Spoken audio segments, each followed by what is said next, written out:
Bienvenue dans notre grand reportage à la rencontre des femmes artistes du passé et du présent.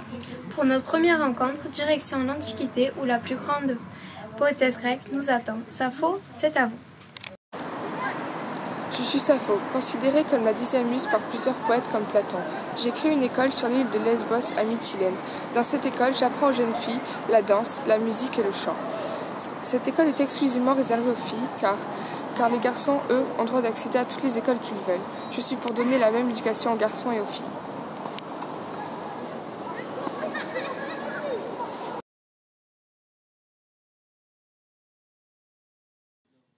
Avançons de quelques siècles et entrons dans le XVIIIe siècle où la malheureuse Olympe de Gouges nous attend derrière ses barreaux.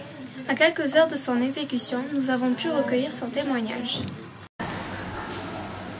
Avant de mourir, je veux vous lire un extrait de ma déclaration des droits de la femme. Je certifie que grâce à cette déclaration, je ferai entendre mes propositions de loi pour les femmes artistes dans toute la France. Les femmes auront le droit de choisir le domaine artistique qui leur correspond. Une chorégraphe pourra alors présenter ses créations de danse. Une poétesse pourra publier ses œuvres. Une comédienne pourra se produire sur scène sans qu'on lui abaisse le rideau parce que c'est une femme. Une sculptrice ou une peintre pourra exposer ses œuvres sans qu'on le lui refuse. J'exige que l'art s'ouvre aux femmes qui le veulent.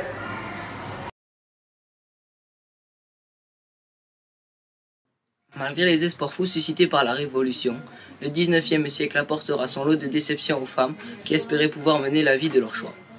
N'est-ce pas, Georges Sand ? Une femme voulant suivre les traces d'Aurore Dupin est rentrée dans une galerie d'art ce matin même pour présenter une de ses œuvres. On l'a reconnue grâce à ses formes féminines. Elle a reçu une amende de 20 francs. Cette pitoyable femme aurait plutôt dû être chez elle en train de faire le ménage. Encore une femme qui a voulu faire comme toi, maman. C'est normal.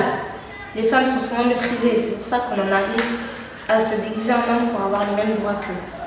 Tu as raison. Si restaurer nos droits et lutter contre ce genre de stéréotypes est un geste pitoyable, alors je serai à mon tour une femme pitoyable.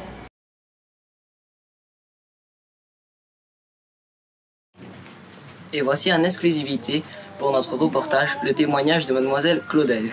Un témoignage douloureux que le directeur de l'asile, dans lequel elle a été enfermée pendant si longtemps, a bien voulu nous transmettre. Je suis Camille Claudel, sculptrice tombée dans l'oubli. J'ai pris des cours auprès d'Auguste Rodin, qui par la suite deviendra mon amant. Cependant, étant donné que le monde de l'art continuera à ne voir en moi que l'élève de Rodin, je décide de le quitter. Les 10 années qui suivront cette rupture seront les plus productives de ma vie, mais je ne recevrai aucune commande de l'État. Je défie la morale sexiste du monde de l'art en sculptant le nu avec la même liberté que les hommes. Mon œuvre L'âge mûr en est la preuve. La plupart des gens pensent que le métier de sculpteur est un métier fait pour les hommes. Mais pourquoi ? Si seulement les femmes pouvaient exercer les métiers qui leur plaisent, sans aucune initiation sexuelle.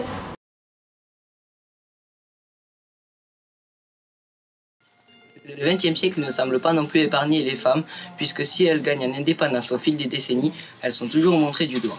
Colette nous le dira mieux que quiconque. Les femmes au foyer remontent à culotte. Les femmes au foyer remontent à culotte. Les femmes au foyer remontent à culotte. Décidément, nous vivons dans un monde bien étrange. Je ne vois pas pourquoi les femmes devraient se cacher derrière des couches de tissu, alors que les artistes, eux, peignent des femmes nues et ont du succès. Pourtant, ma nudité fait scandale. Tous ceux qui protestent contre ma révolte aujourd'hui ont une idéologie de la femme bien définie. Le monde change.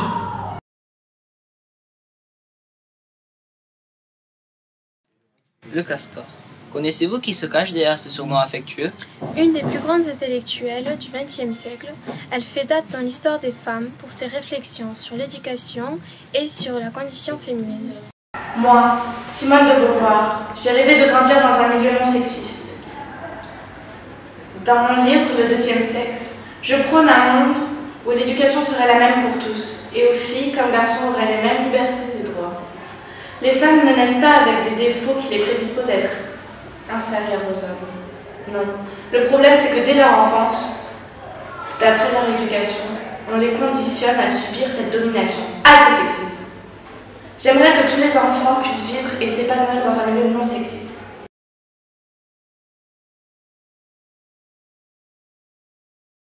Et de nos jours, de grandes artistes cachent derrière le look souvent déjanté leur combat pour l'égalité entre les hommes et les femmes.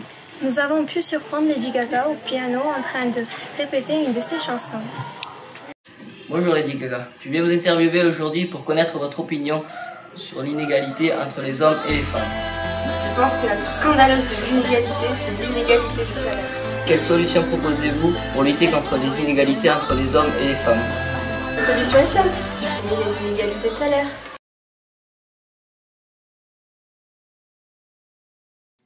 C'est maintenant la fin de notre reportage. Merci de l'avoir suivi.